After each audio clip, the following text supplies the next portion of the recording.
to this event brought to you by the Wellington Socialist Society, the second annual Ernie Abbott Memorial Lecture.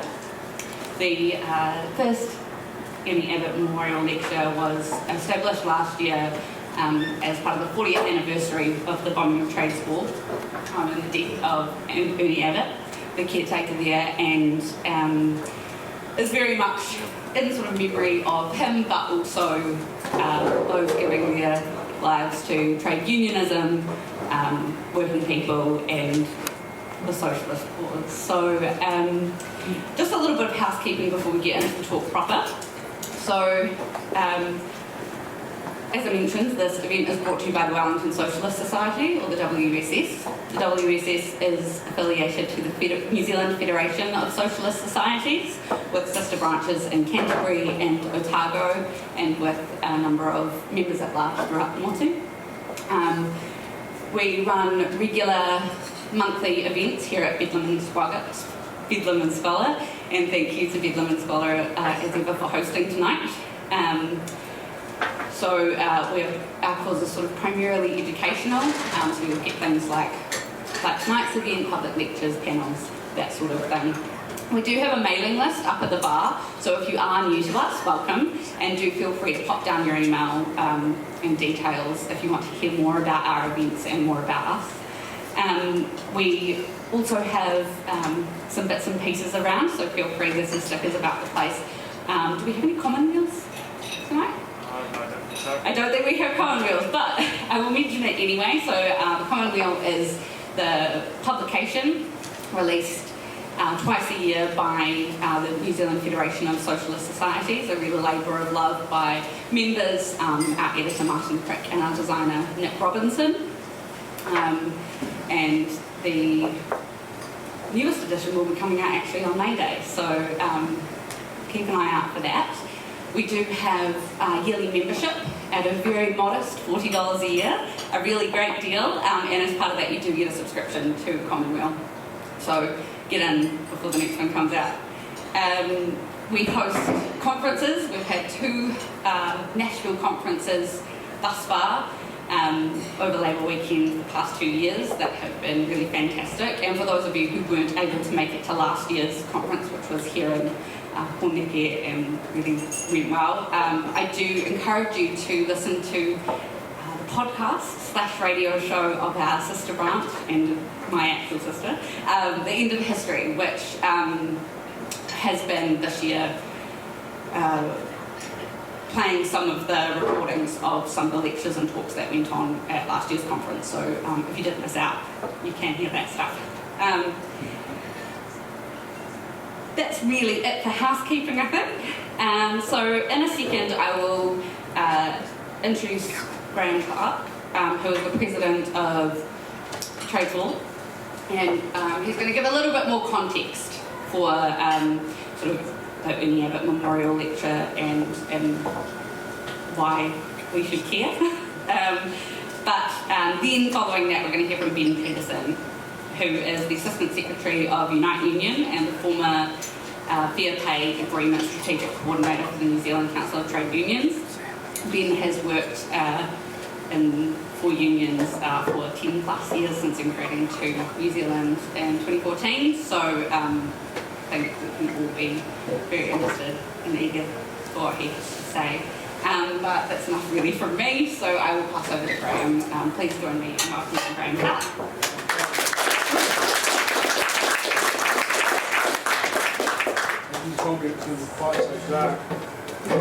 Microphone. I don't think Yes. Yes.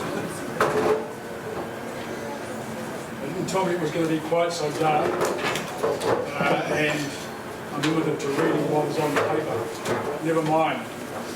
My role is to introduce Ben Peterson, and tonight's subject, negotiating fair pay agreements.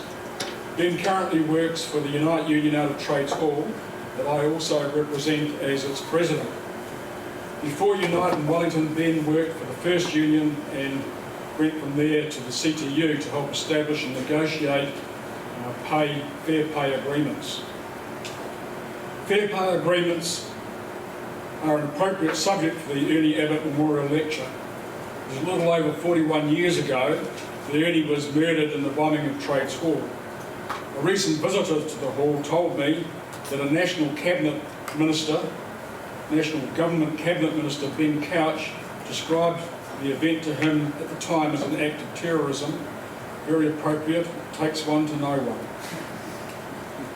The most published photo of Ernie is one where he's holding a cauliflower.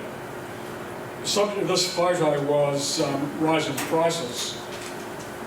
Back then, we complained about rising prices, but there was never any crisis, even when percentage price rise increases reached double figures. Why was that? Underpinning wages and working conditions were national awards, negotiated between an industry's employer organisation and the union that represented workers in the industry. Strikes over awards, strikes for extra outside the award negotiations, coupled with cost of living adjustments issued by the arbitration court, had the effect of keeping wages up with prices. This system had applied more or less for 100 years continuously through good times and bad since the 1890s. At its core was the creation of a monopoly of labour. Only one union was legally permitted to represent an industry's workers. The employer had no alternative but to negotiate with that union the wages and working conditions applicable to their employees. Awards were abolished by the Employment Contracts Act in 1991. The sponsor of the Act, Bill Birch, said that the central purpose of his bill, before it was enacted, was to, quote, end the union monopoly. Mostly, this was taken to mean ending compulsory union membership, but it also included the abolition of a union's right to exclusive coverage of any workers. While under the Employment Contracts Act, that right could be negotiated over, agreed with an employer and written into the terms of a collective contract, this strategy was not broadly taken up. Instead, the idea that underpins the current law was promoted. Join the union, join the contract. Unions made the loss of monopoly even worse by competing between themselves for membership. Helen Kelly was the prime advocate for fair pay agreements. In reading her biography, I came to the conclusion that she understood the need to re-establish the union monopoly. If the trade union movement were to tackle the growing poverty that exists in Aotearoa, fair pay agreements were her means. I once asked her, typically for me, somewhat unkindly, what she was going to do when the next national government, replacing the Labour one that had passed her fair pay agreements into law, repealed them. I thought the right in law to a closed shop was more important. She didn't answer. So I'm hoping that Ben is going to answer for her tonight. I think that there is a question for every trade unionist here to answer as well. What are we all going to do to re-establish the union monopoly? Solidarity is the bedrock of trade unionism and the welfare of working people. My objective, and one of Ben's, is to turn Wellington Trades Hall into a symbol of the solidarity of working people. We're currently engaged in restoring the building to its former glory, as well as educational displays. This includes the building of a new meeting hall to replace the one that was demolished in the 1980s on the roof of the current building. We've already spent $80,000, I've just got 2 more bills to bring us up to $100,000 on the project. We're almost at the stage of getting a building consent. The cost of the project will be beyond Trades Hall's resources alone, and we hope that all socialists and their organisations will consider contributing when the time comes. To find out where, just simply access our website, tradeshall.org.nz. Over to you, Ben. You have a question for me.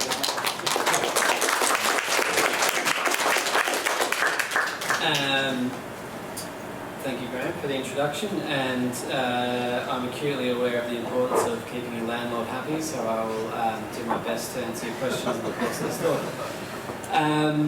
So yeah, the Social Society asked me to talk on today's Ernie Abbott lecture on the life and death and rebirth of fair pay agreements. And I wanted to, but before sort of getting into the nuts of the fair pay agreements and my experience there, I want to pay my respect to Ernie Abbott and to the unionists of that generation who went through that traumatic event. I think it's very important for us who are not there but who are trying to take up that tradition to reflect on that time. I think the Ernie Abbott, the terrorism at Trades Hall was part of a broader political change that was happening at that time that also included dramatic changes to our economy. Not long following that, there was the whole Rogernomics thing, which was an act of terrorism against the working conditions that had been built up for 100 years. There was the Employment Contracts Act that followed shortly after. And I think that story is well known. But I think the thing that I am very conscious of as in the trade union today is we inherit a union movement that has survived and will thrive again. And that is part to the sacrifices of lots of people. For Ernie Abbott, it was called on him to pay a significant sacrifice, but I do want to respect that, and the way I choose to respect that is to try and build an ongoing, live, real and strong tradition of trade unionism today. For us, I think if the new generation of unionists coming through, we've got a responsibility to that tradition, and a tradition is something that's live and is ongoing. Something that has ceased to be is no longer a tradition, it's a memory. A tradition is something that is actively participated in, that is rebuilt and can grow and change and will develop. For me, I genuinely and deeply believe that the best of the union movement is to come and is not in the past, and I think it's on us to act accordingly with that belief. I think sometimes when thinking of the past and labour history, there's a lot of rich things, but I sometimes think of it as like going into your grandparents' garden shed and finding a bag of seeds. There's a lot of stuff and a lot of nutrients in that. When you find that, if your grandparents are there, or maybe past, finding that is a connection to the past, and you can do a couple of things with those seeds. You could eat them, which would give you a short-term sort of sustenance. It would be something that was very, that would bring you're enjoying the fruit of that previous time. But what will be more fruitful is to plant those seeds, to go into the garden, to grow yourself a fucking pumpkin, and to take from that, and to go through the act that your forebears, the people that came before you, have done, and that keeps the tradition going. I hope that's not too convoluted, just to say that we take the things that have happened in history to inspire what we'll do today and to grow new garden and new unions today. All right. So the Ernie Abbott lecture, I think, is an important part of the fixture of our rebuilding union movement. I think I really appreciate the Socialist Society for this initiative. I think it's appropriate to keep it in a political and unionist sort of context, and I'm committed to not just speaking tonight, but I think it is important that this becomes an ongoing thing. We need to have more forums to discuss trade unionism, to discuss the challenges that we have faced in the contemporary context and where we're going. We need to level up our understanding of where we're going as trade unionists to build that movement in a progressive, strong, robust and militant direction. Cool. So my connection with fair pay agreements was that I worked at the Council of Trade Unions as the National Strategic Coordinator for fair pay agreements. So I worked during the period where fair pay agreements had been enacted through to their untimely demise. Worked from the CTU with affiliates who were trying to enact the fair pay agreement legislation. There were fair pay agreements initiated in hospitality, in supermarkets, for cleaners, security guards, for early childhood education, for the ports, and for bus driving. I'll touch on those in a second, but I think there's important prehistory to where fair pay agreements came from. The fair pay agreements became an added part comes from the weaknesses or the limitations of the existing employment relations framework that we have. So we have the Employment Relations Act, which we operate under today, which gives a lot of recognition and space for unions to negotiate employer agreements. but there is a lack, and we lack an overarching industrial or occupational sort of approach. And this has economic impacts in that it allows good conditions that are built up, particularly in, I think, the experience in Air 2 and cleaning and security is particularly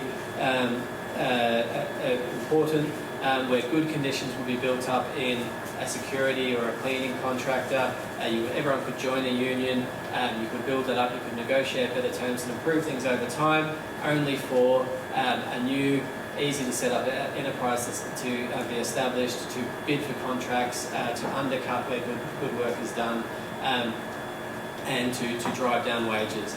And there's a consistent problem of unions where we can build isolated pockets of better conditions. In the supermarket industry with Workers First, we have Countdown, where there is a union that is strong, that has been built for 20 years now, that has established some better conditions and leading conditions for the industry. And the primary brake on making that through isn't the economic condition of the business, because Woolworths is making to be technical, a shitload of money. They definitely can afford to provide living wages and decent conditions and turn those into good working class jobs. Their key consideration of why they won't do that is profit, and particularly that their competitors remain not as well unionised. So the break becomes not so much what workers could achieve or what they could afford to pay, but wanting to not lose out their market share with competitors. That if they paid more to workers here, then they would be undercut by competitors paying much less, which would mean they could undercut them on costs, which means they could undercut them on other conditions, which would hurt their business model. And so workers, where they are, can and do really good jobs of signing up their colleagues. We have in any union you will find delegates who go above and beyond, but without a mechanism to engage in the industry as a whole, the good is often undermined and attacked by the bad. So this problem has become consistently clear from a union perspective. I think also as an economic perspective, this is increasingly a problem for just the economic well-being from a capitalist sense of New Zealand as a whole. If you are Fletcher's building, you want to do infrastructure projects. You want to build whatever random thing, whatever highway that Simeon Brown cooks up and decides that he wants from week to week.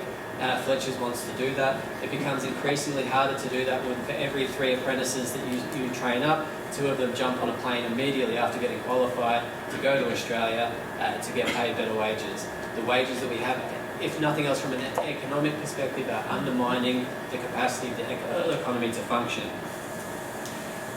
And this is becoming increasingly clear from various from whichever way you look at it, there's needs in our economy to change and to evolve to protect better conditions so that we can continue to function, let alone to thrive.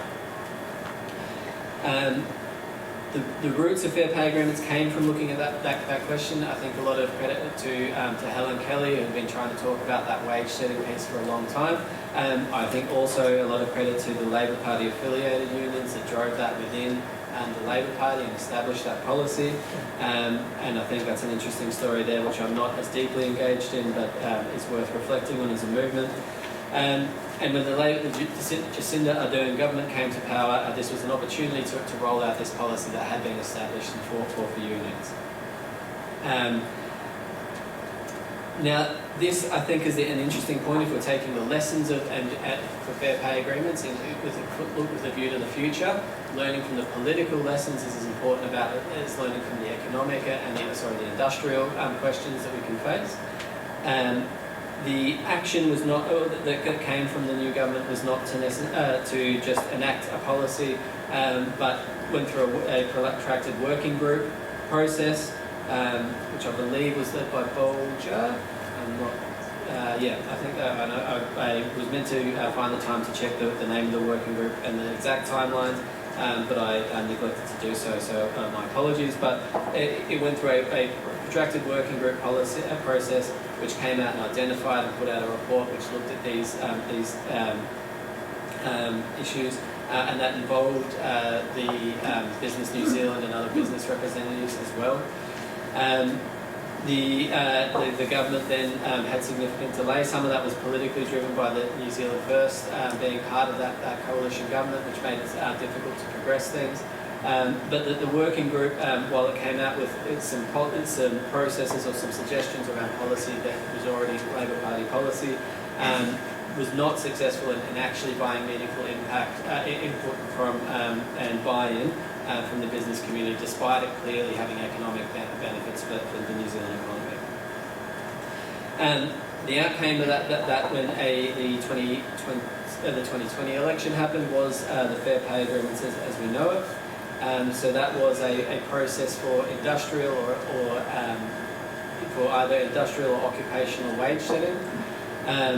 So this was establishing the union monopoly that Graham talks about in some form. It wasn't necessarily because this was taking industries as a whole, and the reality of unions today is that some industries have quite significantly split coverage. Some of that is through the waves of amalgamations that happened in the late 80s and 90s. Some of that landed into niche processes where there's a single union, such as Workers First in supermarkets and distribution.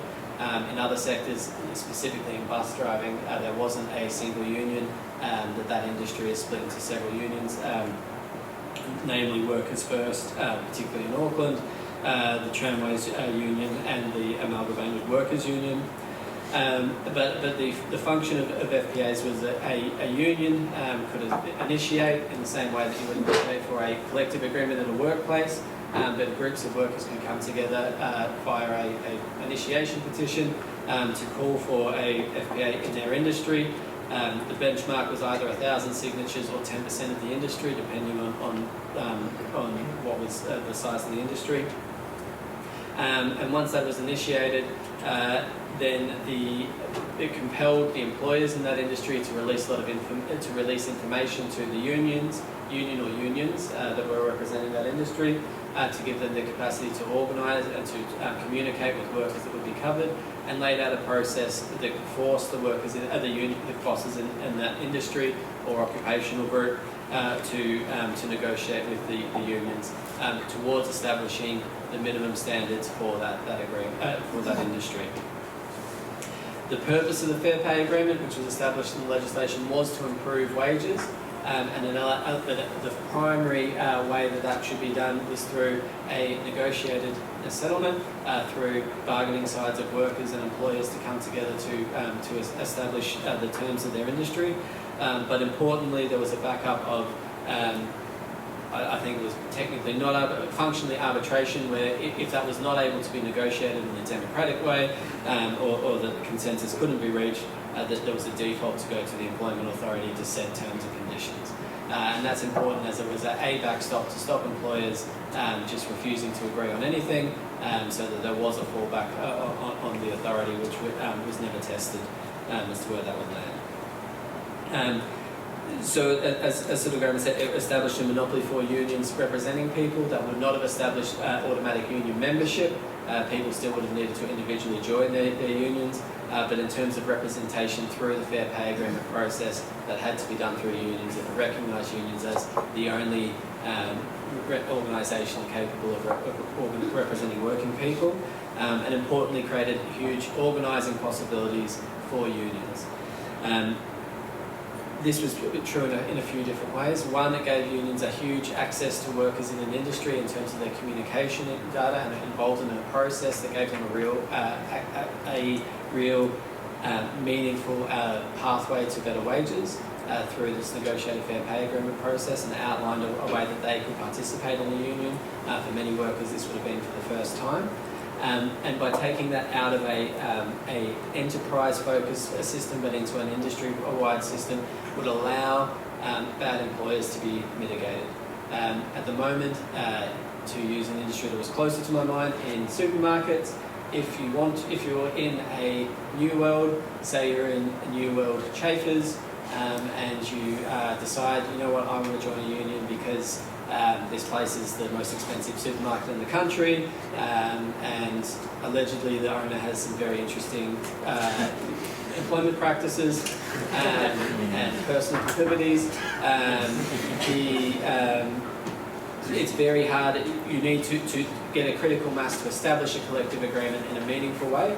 is quite difficult. So 2 people can join, and the union can, they can talk to Haley and Luke here if you happen to be in the room, and they can sign you up tomorrow. But to get the basis to get a collective agreement takes quite a lot, and it's a very antagonistic position because you are then against your employer who has a personal interest in not having a union and not paying wages, and if he can, for lack of a better term, fuck with you, he can prevent that from happening. When a fair pay agreement process, it will allow those small groups of workers, and I genuinely believe in every workplace in the country with more than 5 people, there's one person who would join the union tomorrow if someone came in and said, would you like to join the union? That one person can't change a Schaefer's new world by themselves, but if they could have been access to a fair pay agreement process where they can participate in the union, it would give unions a holding place to bring people in, to find those unions, people who are interested, to train delegates, to normalise the union, and to build up that capacity, which then can allow sustained organising. And it would have allowed for a supercharged union organising into new areas. It also would make it a lot easier and to get through industries such as in the cleaning and security piece, where there's a risk of, and a lot of resources have been put up to train and to get into those employers, but there's a constant threat of contracting out. It would allow a union to add a curtain over a whole industry to protect the conditions that have been built up from being eroded by bad practice actors coming in and contracting out of it. It would prevent bad practices coming out of it, and would allow then the stronger places in an industry. To use the supermarket example again, it would have allowed First Union to use an FPA to enclose on the worst possible aspects of the industry, to improve conditions and build up union density in difficult parts of the industry, which would have uncoupled, would have unleashed the leg iron on the strongest and most militant and better organised aspects of the industry to improve conditions there, and would have allowed, instead of having the long, slow slide to worse and worse wages for working people that we've experienced for the last 30 years, would have allowed, hypothetically, things to get better for working people. Now, this was obviously unacceptable for the current government. FPAs were designed and went through a significant process of trying to cajole the employer class to engage in good faith and to recognise its strengths. Each union, I think, put resources into trying to find those sort of stronger those employers that were more progressive around that, to engage in that, to engage in good faith and to do this and to see the merits of it. But the experience of fair pay agreements was one of delay and difficulties progressing the process. This happened in a few ways. One was through employers, even not that some better employers may have engaged in good faith, but it only the nature of it and the lack of strong timelines within the legislation allowed for bad faith actors within the industry, and every industry will have at least one, to slow down the process, to be obstructive and difficult, and to therefore delay a lot of the process.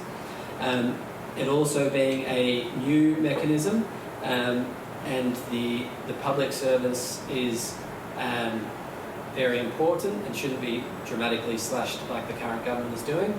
And everyone who's a PSA member who's contributing their fees each week are very important to us, and we thank you for your contributions.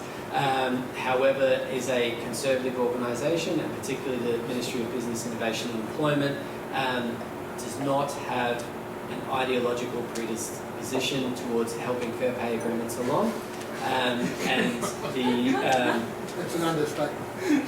Yeah, if you've engaged with them at all, you will know. Yeah, well, it's consciously set up in the opposite direction. Actually, it was consciously set up to embrace a market economy, and they were both, in every step of the process, MB gave advice that they felt that fair pay agreements didn't have merit, were anti-competitive, were bad for business, but were also the people who were then entrusted to roll out and make this process happen. And you'll be shocked to hear that then they took a very slow, overly cautious approach to it. So between employers being difficult and actively throwing up roadblocks, and a bureaucracy that was uncomfortable at best with the process, the FPAs, as they existed, got bogged down and got very difficult to enact. That all being said, there was a number of things that we learnt from fair pay agreements that I think we should emphasise. There's things that will be difficult for us. The employers are never going to be a natural ally through industrial relations reform. We can't convince employers to join unions. We can convince workers to.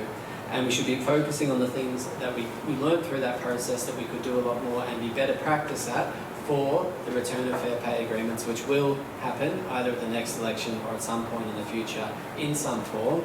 As we say, if we go back to that root economic sort of issue, at some point, whether it's now or whether it's 10 years from now, the economic reality will require some better, more state intervention into industrial relations settings for it to continue to function in New Zealand. That will happen, so we should start planning around that. The things that are important for us as unions that we took from that is working together on industrial strategy as unions is very effective. This shouldn't be a huge surprise, but if you are unions, keeping tabs on what is happening in your industry, often with the same employers, there will be multiple unions in either different parts of the country or different parts of the business that may have good communication but often will not. It was actually very effective, and we saw that firsthand in the bus industry in particular, bringing the three unions that were active in the bus union together into a framework where they discussed the fair pay agreement, but also discussed the industrial challenges they were facing in different parts of the country, often with the same employers, in ways that hadn't happened previously, was very effective and led to benefits for those unions just from that process of talking together. Now, that was helped by having a fair pay agreement, which forced those unions together to have an approach that was communicative. Sometimes in the past, and in that sector in particular, there has been significant disharmony amongst the unions for sometimes important reasons, sometimes less so. But it bringing together an industry focus for all the unions in that industry to have a clear understanding about what's happening, where the opportunities are and how they can work together to protect the good and punish the bad was very effective. And that's something we can do now in strategic industries to maintain that as a union movement and should do more of. That's active in fair pay agreement industries, but also has flow-on effects to other industries, and we're starting to do more of that through the CTU, but in the private sector we could potentially do well to be more conscious of this, but having industry strategies and collaborating amongst unions to have that focused, clear, strategic approach to our work industrially is very important. Unions working together is very important. Having industrial focus is also very important. Having the nature of fair pay agreements was that it meant unions were focusing either on industries or occupations. That meant that it was speaking to bus drivers and the specific needs of bus drivers. That was something that allowed for a refined messaging which people related to, and that works more effectively than industry. Sometimes unions can have generalised sort of information, focusing on things and speaking to the industry-specific needs, wants, demographics, even language and culture of different industries was also quite effective. And the other thing I think which we take from is good organising practice works. Bringing people together, going out and talking to workers is a very effective way, and people want to be part of trade unions. We also know there's no magic wand, so there was a question when we got this information, this contact data from fair pay agreements, that whether we could email for Unite Union. They had about 80,000 emails and contact details for people in hospitality. There was a question, if we email these 80,000 people join Unite, if half of them did, is Unite going to go from the space of one email to being 3 times or 5 times as large as it is now? The answer is no, an email won't do it. But going through and being able to talk to people in these small workplaces, when you went and did the work around that of getting organisers to go out to talk to people one-on-one, build those links, talk about our aspirations of the industry, was very well received. And a number of unions, I know Unite, and there are aspects of it too, and certainly NZEI and early childhood, were able to use fair pay agreements even as they the curtain was coming down, and in the last 3 months it was very clear there was going to be a change of government, and that meant the fair pay agreement was not going to progress. Smart unions were able to pivot into strategic employers that had hitherto been ununionised, to use the FPA framework to go and find the people who wanted to be part of a union in those industries and pivot them back into getting collective agreements. And there's a number of other collective agreements that exist now that did not, that came from the fair pay agreement process. So we should come out of that being more confident in our ability to reach workers who haven't been part of unions before, who want to be, and whenever we get opportunities to get in front of those people, we can and will recruit and bring them into unions. I'm not 100% sure how long I was meant to speak for tonight, but the thing with FPAs is politically, the last 6 months became increasingly clear there was going to be a change of government. That was for a range of reasons, which would require a whole separate sort of talk. We do think there's a counter history. I personally, my understanding of the election, or the analysis that I take, which I think is helpful, is that there was more people expressing their frustration for the current government and the perceived lack of change than there was appetite for the change of government, and there certainly wasn't a huge appetite for what's happening now. There's another world where, had we had a further 6 months for fair pay agreements, I think we probably would have got bus drivers and ECE done. And would that have been enough in an election context to then say, this is the radical change, this is the transformational change that's been promised? We'll never know, but it certainly would have helped that government. So one of the core lessons that we need to take as a union movement and as a progressive movement into a future change of government is that every day and every second is incredibly valuable and important. That if we can get fair pay agreements, we've got an experience that there needs to be some tweaks to add timelines to make the fair pay agreement process tighter and clearer so that employers can't delay it, but every day is important.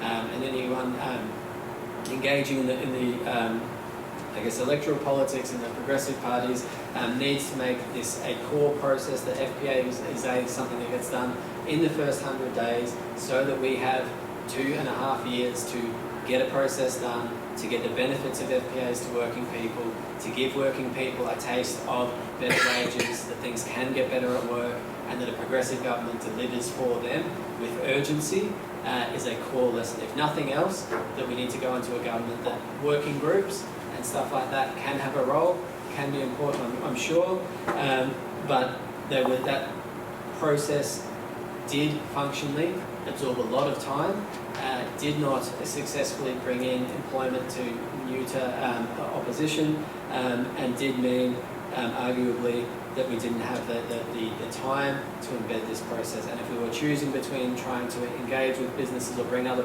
opposition along and time to just embed a process, we should be 100% clear as a union movement. Give us the time, we'll go and convince working people. And I genuinely believe if working people in New Zealand have an experience of a process that can make work better for them, they'll fight to protect it, and that is how we change the structure of our economy. The second thing I'd say is that we need to have strategies to build. We know that there's no secret weapon, and the thing that we can do today, is build better, bigger, more capable, more strategic unions. We can do growth, and through that FPA process, a number of the unions involved identified other major employers or growing employers that are viable under the current ERA framework. We need to have an FPA framework so we can get into the little four squares, or so Unite can do the taco trucks or whatever else. But for Unite, what we can do is we can focus on the major employers that are employing. Like in Wellington, there's the Star Hospitality Group that has in Wellington 25 venues and pubs. It's owned by Heineken. Nationally, they employ 1,500 people. That's a viable union contract. We're in the process of establishing a first agreement there. We come into the new fair pay agreement with a stronger industry footing, with a better industry voice, with more delegates and people who are ready. That's how we'll make the most out of fair pay agreements and keep that priority there. I think we can't rely on bosses, but we can rely on working people to have more and more appetite for change. I think if nothing else is defining the political context at the moment, it's one of rapid, unpredictable change. I won't even try and open up global politics, but even if you're actively trying to avoid it, you will be aware that shit is happening. That is a reality. For when I entered into politics in the early, in the sort of mid-2000s, there was an overwhelming sense of change is slow and change is very plodding, and you need to go through the bureaucracies and minimise your aims and stuff. That framework is clearly non-existing today, while we can stress about the direction that change is happening, the opportunity for us is that we need to present, as a union movement, options for people that if the old way of doing is gone, let's build, and we can just actively build something in our own desire to fit our own desires. We can either rely on billionaires, hotel magnates or tech billionaires, or we can do that in a way that's consciously for providing better protections for working people. And we need to embrace that. We need to embrace that change and be the ones who are leading that. Otherwise, I think trying to defend a status quo that is already gone won't be viable. Yeah. Thank you. Yeah.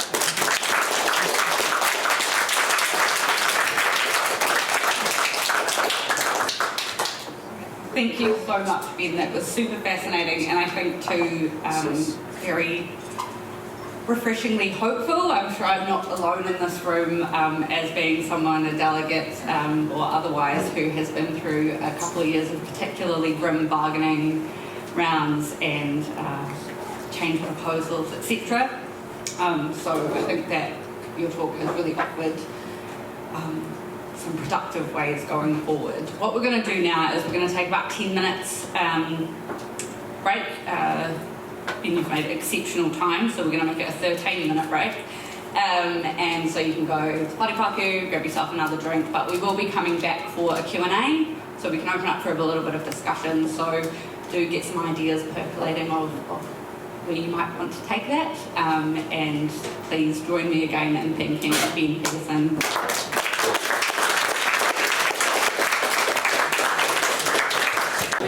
Kia ora everyone. We will welcome Ben back now for a bit of a Q&A. So we've got it until about 8 o'clock, so about half an hour, depending on demand. I will get you to join me in re-thanking Ben for such an excellent talk.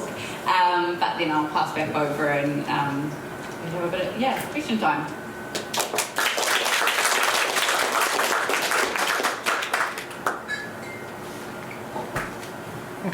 Ian Alistair Duncan, thanks for a reminder about the journeys past and going back to your analogy about the beans and the grandparents. I'll make a comment that will turn into a question, rest assured. I'm concerned that waiting for Labour and whoever its coalition partners means that you go back into the shed and get the beans that are even drier and less fertile, and then replant a bureaucratic, clumsy system which ultimately was elective for the workforce. And I want to contrast that with the one fair pay agreement that you didn't mention, and as someone who was involved in that, the Bartlett and Terranova $2 billion settlement for caregivers. We have today a law that says female dominant occupations such as cleaners, such as hospitality workers, and arguably a number of other of the professions that were in that tranche. Private sector unions have largely failed to use equal pay. It's a cumbersome system as well, but it's prescriptive and there's no wriggle room out. As you look forward to a time when there's further legislation, do you have a view as to whether unions might have been better advised to promote equal pay for work of equal value, rather than tie up a tripartite system, which, as you correctly identified, was done by Bolger's largesse, the man who supervised the Employment Contracts Act? So it's a bit of a loaded question, but actually, hasn't equal pay been the core relationship? And isn't that a gender issue as well as a class issue? Yes, equal pay is a crucially important one, and I think that sort of point about equal pay in the private sector has been talked about a lot, but people haven't really, the trigger hasn't been pulled on, and should be experimented with more. I'm not sure what that fits. I know first union or workers first looked at that for supermarket workers, but my understanding is that it wasn't a good fit. I know they've now workers first with I think support of the PSA, and I may even defer the workers first in the loop on that, and looking at it for vet nurses. I think that's actually happening now, so I think that'll be the first private sector one, and that's an important sort of thing. And I think I didn't mention it, but I think that the Terra Nova case was, and that experience actually concretely added that should have been more closely looked at in terms of the unions doing the FPA stuff about the opportunities for growth, what that looks like when you can do that, and what that might look like. I do think they're separate mechanisms. I think they can fit together quite well, because a fair pay the equal pay mechanism isn't going to be able to apply for ports. That's it's a male-based sort of thing, but there's still we need to have some sort of industry setting as well as the equal pay thing. So I think I'd say that that's an important mechanism. We haven't applied it well in the private sector, and we need to do so and look for more opportunities to do so. I don't think the two are counterposed. If anything, because I think the weakness of the Terra Nova case and the outcome of that has been what happens next. We've got this great settlement. We've built unions built through that, and now the PSA and the two have been in bargaining for 18 months with with various major employers. There's no, there hasn't been like a next step for that sort of protecting and keeping that through. So they're at the stage of resubmitting another equal pay case for the industry they've already won previously because it's sort of falling behind. So an FPA process could be the logical place to follow on from an equal pay settlement to keep those wages in line with where they should be.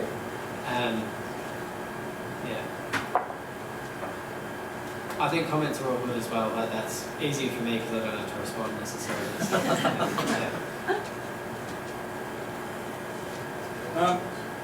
I've thought frequently about what is the best strategy to take, and unions have traditionally looked at the large employer and tried to organise the large employer who's got the largest resources to fight you back. And I've thought that in the current situation we're in, that pattern bargaining might be a better strategy. So if you take an industry like hospitality, there are some big employers, but there's lots of small employers. If you've got one that's organised and you can create a good agreement, you then go to the next employer where you might have one or two members, and as long as they understand the approach, you say to that employer, we want you to sign up to the same agreement for your employees. And when the answer is no, you say, well, you're going to have a picket line outside your door every minute you're open. You can sign up or not. You sign up, we'll be going on to the next one. You don't sign up, you've got a picket line.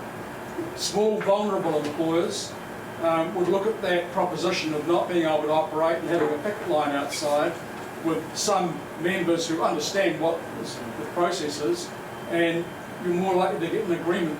The more you put the heat on small employers like that, the more you create the possibility that employers generally will want to have some kind of industry standard. Your comments? I think that's definitely, and I think a fair pay agreement process would help facilitate some more of that, like to establish best practice in key places and key identified areas. And I think there's a question of unions in small and medium-sized sort of employers that we aren't good at and aren't doing much of that. But part of that, in my experience, in smaller employers,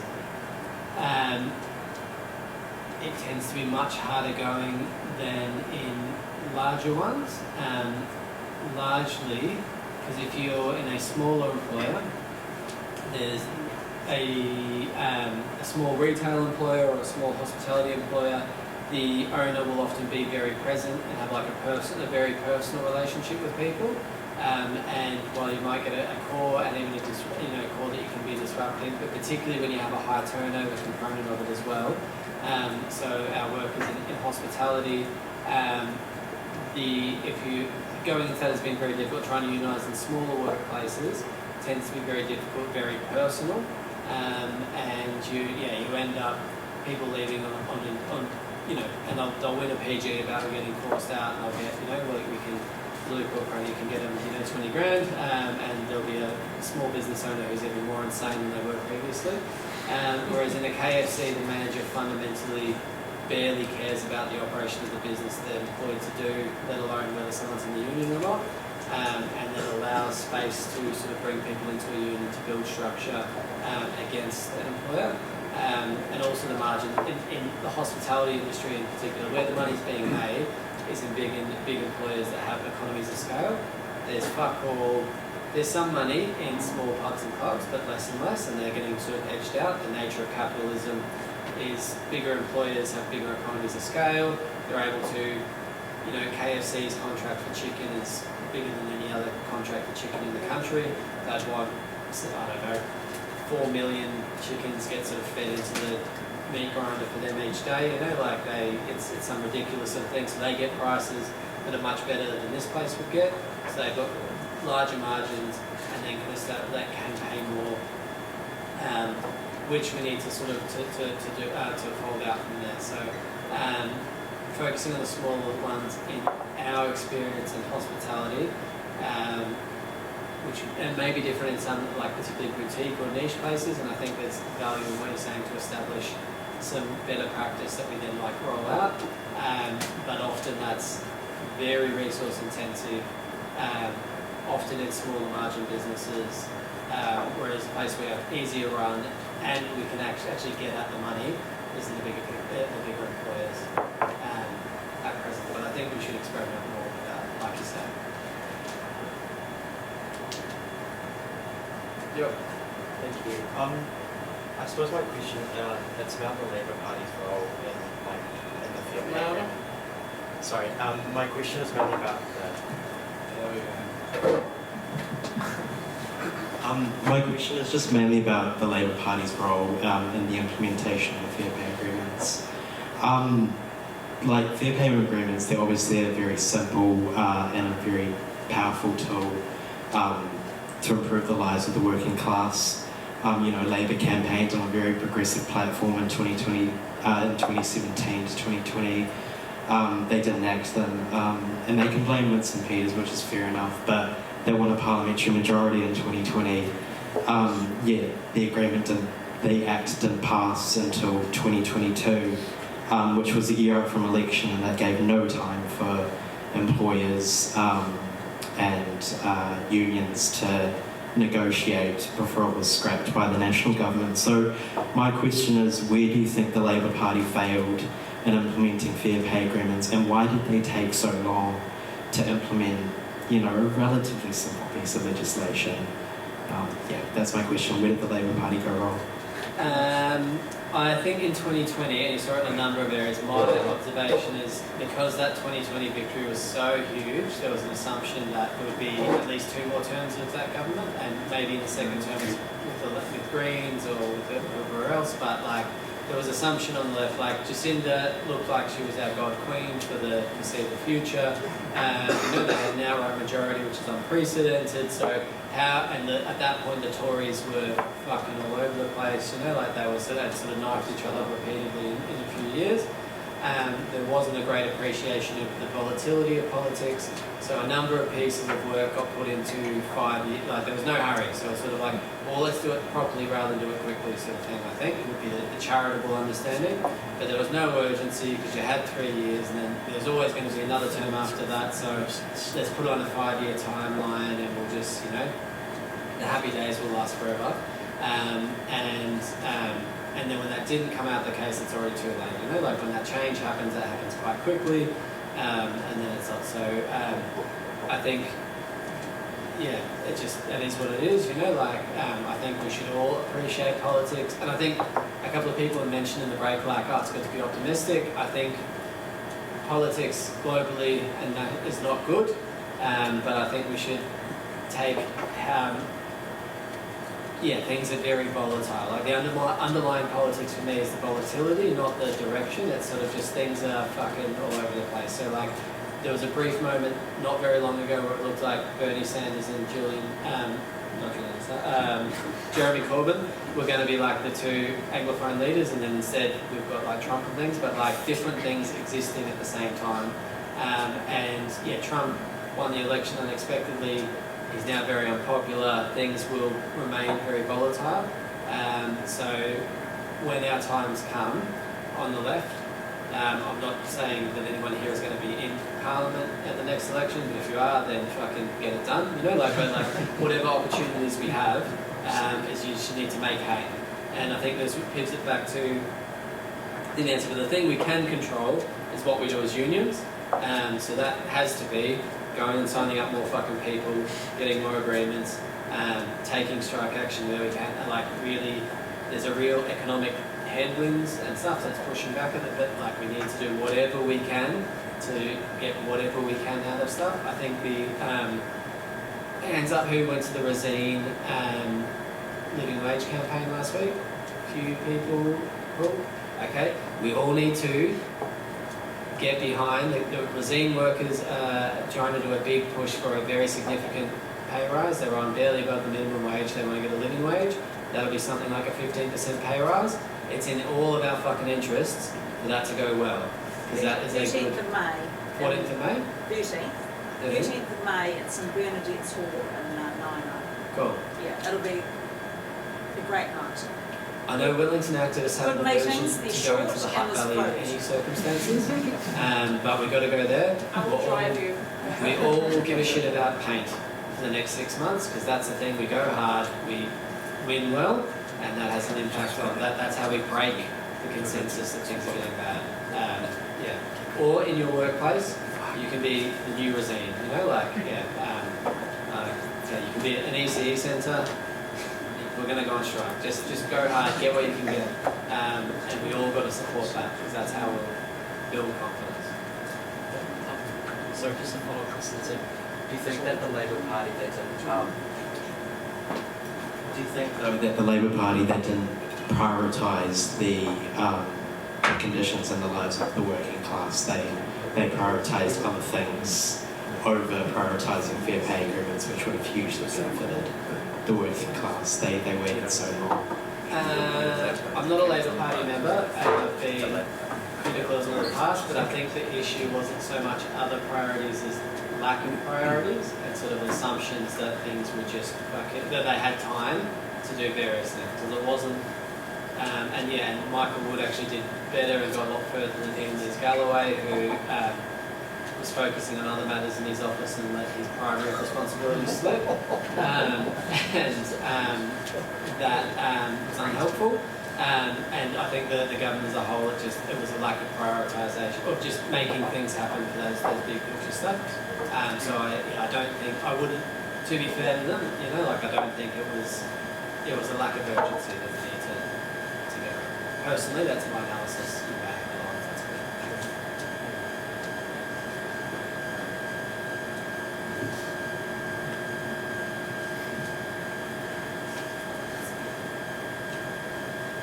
Can I just say it from here? Is that all right? Yeah.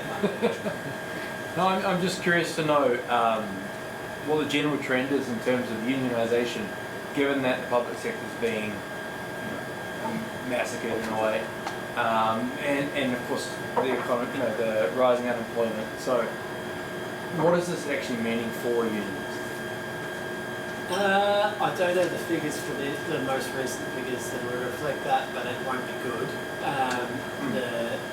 But I think in general, I don't think there's been I think the unemployment being high will be bad. Factory closures, that there's been a few, is bad. Public service cuts will be bad. Overall, I think if we look at the last decade, the trend has been modestly increasing, but increasing. And so we just got to keep going on that basis, you know. And in places like in supermarkets, modestly increasing.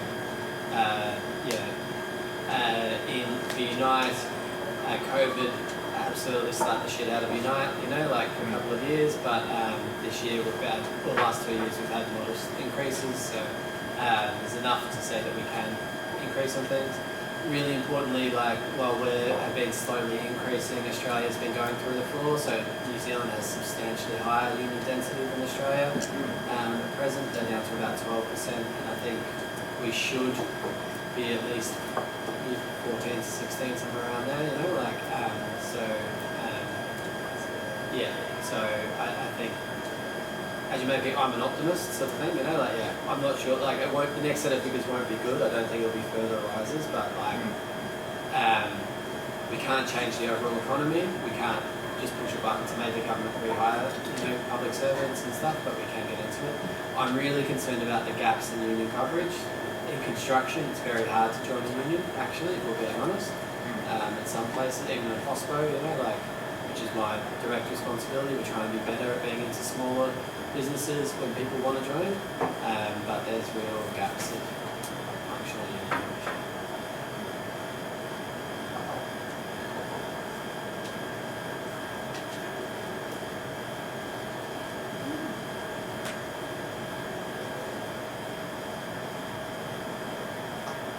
All right, well, thank you everyone for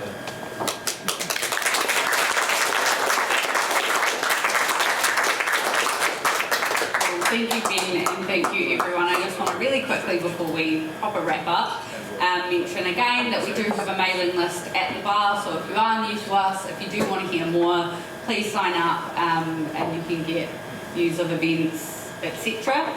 And I will also just quickly, if you are new to us and you want to join, there are people you can talk to, so I'm just going to quickly get members of the exec to put their hand up as people you can talk to if you want to find out more. Look around, those are your people. Thank you so much for joining us here tonight. We will be back again next month with another event, so do keep an eye out for things, join up the mailing list, and thank you.